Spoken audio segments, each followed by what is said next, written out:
Ассаламағалейкум ата. Уағалейкумассалам. Сетжан, амансың ба шырағым? Шешең қалы жақсы ма? Шүкір ата, бәрі жақсы. Ата, Рахим үйде ма? Жоқ балам, ауданға жіберіп ем. Дәрілерім бітіп қалып. Денсаулықта сыр беріп жүр ғой балам. Жүрек жаншиды, көз бұлдырайды. Саған дәрі алып кел деп. Ата, сіз бізге керексіз.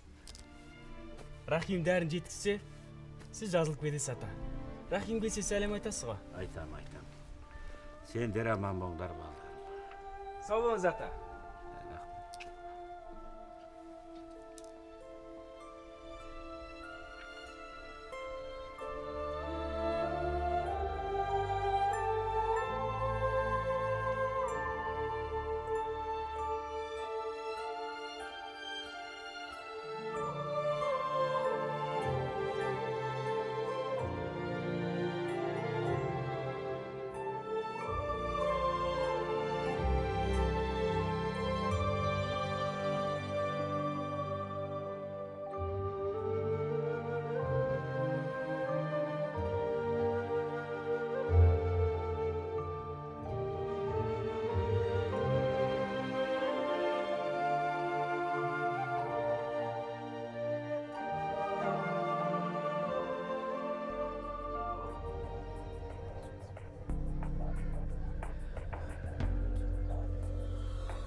Selamünaleyküm.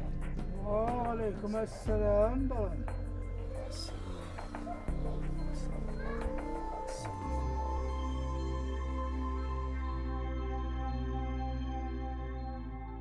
Рахим, мыналар не? Тырадам садақасына жиналып отырғандар. Тырадам тіршілігін жасайды да Әсет. Қойшы сен де. Сабыр Әсет. Біз адам баласы дүниеге келгеннен кейін, ақыл есіміз тоқтатқаннан кейін, қай-қайсымыз да осы өлімге дайындаламыз. Оның үстіне өлім аузында жатқан адам садақасына дайындалғанда тұрған не бар? Қойшы сен де шалдағы соп не мейім жеп отырсың? Сабыр Әсет. Қай-қайсысы да сабыр сақтау керек. Әй, Әсет, Рахым, аталарың шақырып жатыр. Жүріңдер.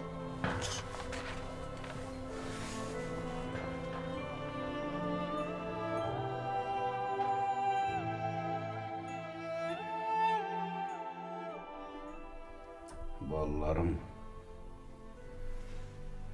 мені мұқият тыңдаңдар. Ана көк сандықтың түбінде ақ кебім бар. Әсет, Ата. киімімді өзің біш.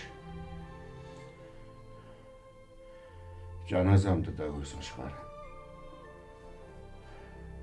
Ішіме кім кіретін анау қабен шалға айттым. Рахым, мені қорымның шығыс жағына қойыңдар балам. Батыс жағы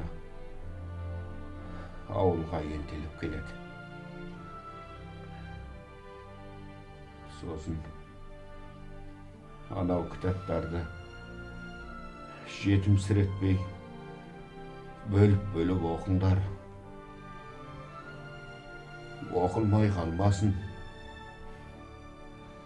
Егер оқымасаңдар, оқитындарға беріңдер.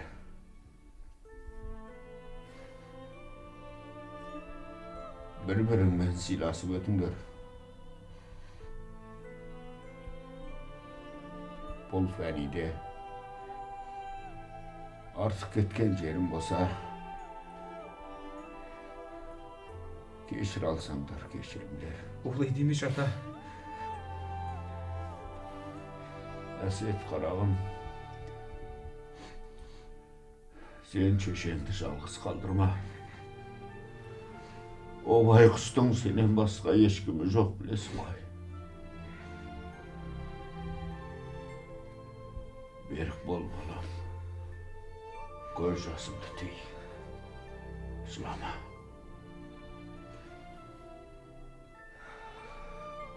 Рахым.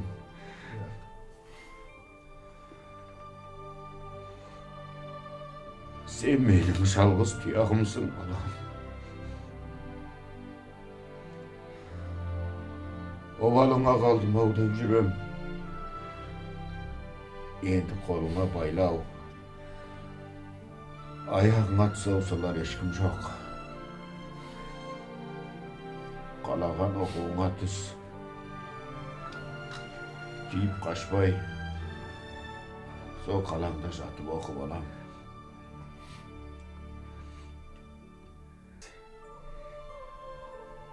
Менің аманатым осы. Ал балдар, барыңдар. Намаздарыңды қаза қылмаңдар. Илаллах. Мұхаммад Расулаллах.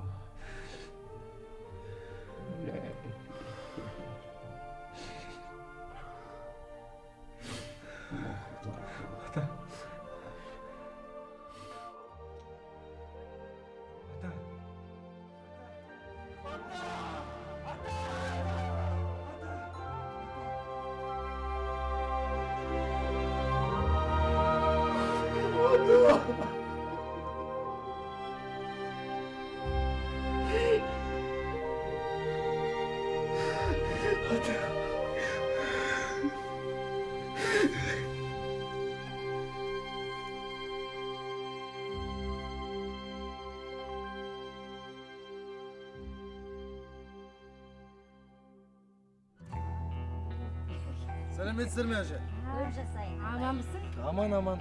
Рахымбысың? Я Рахиммын ғой. Аллайын. Қайда жүрдің? Қалаға, Атырауға оқуға бара жатыр. Жолың болсын айналайын. Бақытты бол. Атаның аруағы қолдап жүрсін. Әумин. Жол. Әумин, айтқаныңыз келсін әже. Рахмет көп. Сау болыңыздар. Сау бол айналайын.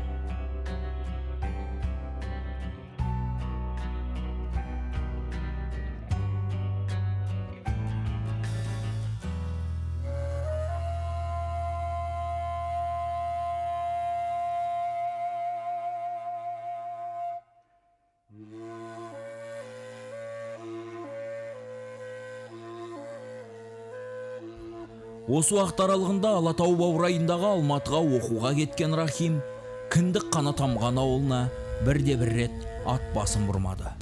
Алматыға аяқ аттаған жылақ магистратураға оқуға түскен қарлығашпен отбасын құрды. Ұлан-асыр тойсыз, шадыман сауықсыз некелерін мешітте қиғызып, бақыт түткен болашақтарына бірге аяқ басқан еді. Бір жылдан соң екеуінің кіршіксіз ниеттері қабыл болып, дүниеге ұл келді. Рахим ауылына, досы Әсетке Алматыға келгелі алаш хабарласқанында сол уақыт еді. Келуге уәде берді. Алайда еш реті келмеді. Тіпті сол жан досы Әсеттің үйлену тойына да келе алмады. Мұндай налған сәттерде Рахим атасының балам шыдамды бол, қайыскеде сабыр ет, сабырлылық мұсылманның кемел сипаттарының бірі деген сөздерін көңілге медеу ететін. Сондай сәттерде атасын сағынатын, атасымен бірге ауылын, ат құлында тебісіп өскен достарын сағынатын. Әр дұғасында ауылдастарының амандығын тілейтін Рахим қанша жырақта болса да туған топырағын ұмытқан емес.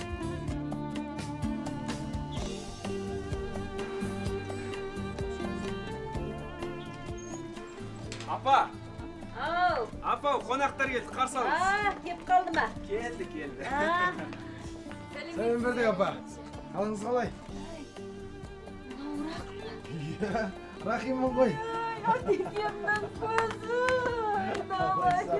Жақсы ба? Жарайден апа, болды жыламаймыз. Ильяс. Айналайын, атамның жүрегісі ғой, атам көре алмай кетті. Айналайын, сенің балам Қарлығаш келмеңіз апа. Қырған кіре ғой ішке. Қарлығаш. Сіздер кіре беріңіздер апа. Шай қойып Қазір беріңіз. кіреміз. Иә. Иә. Шама өзгеріп қалды. Жүр.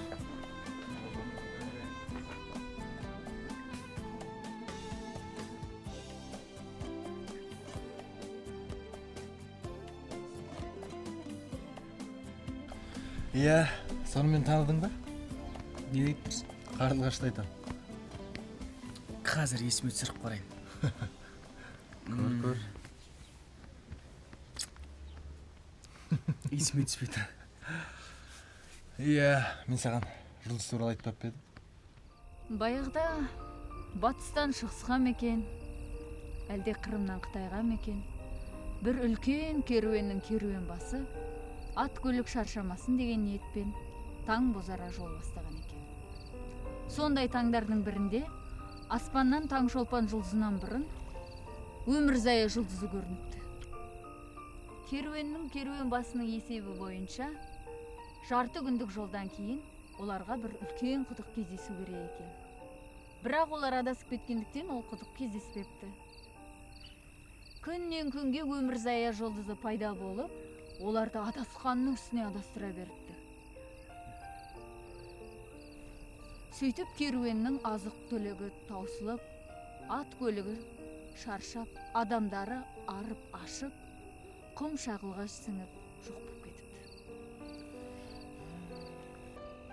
Міне осындай аңыз бар. Өтейт деген. Әсет, сен қайдан жүрсің? Қалайсыңдар? Неғып жүрсің? Қайда жүрген несе? Сендерді барлық ауыл бойы іздеп жүрік. Анан қара, апаңды келе жатыр. Қолында шыбы бар. Қарлығаш отыр. Қарлығаш. Тоқта.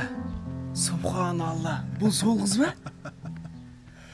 Иә. Альхамдулилля, Алланың құдіреті қандай, а? Бір кездесу. Сол кездесу екеуміз бармасақ не болады, айтшы? Алланың құдіреті шексіз ғой, а? Иә, Алланың құдіреті шексіз ғой. Бұйырса, ертең бейт басына барып қайтайық, Ильястан. Әрине барамыз ғой. Сен айтпақшы, тренерді білесің ғой?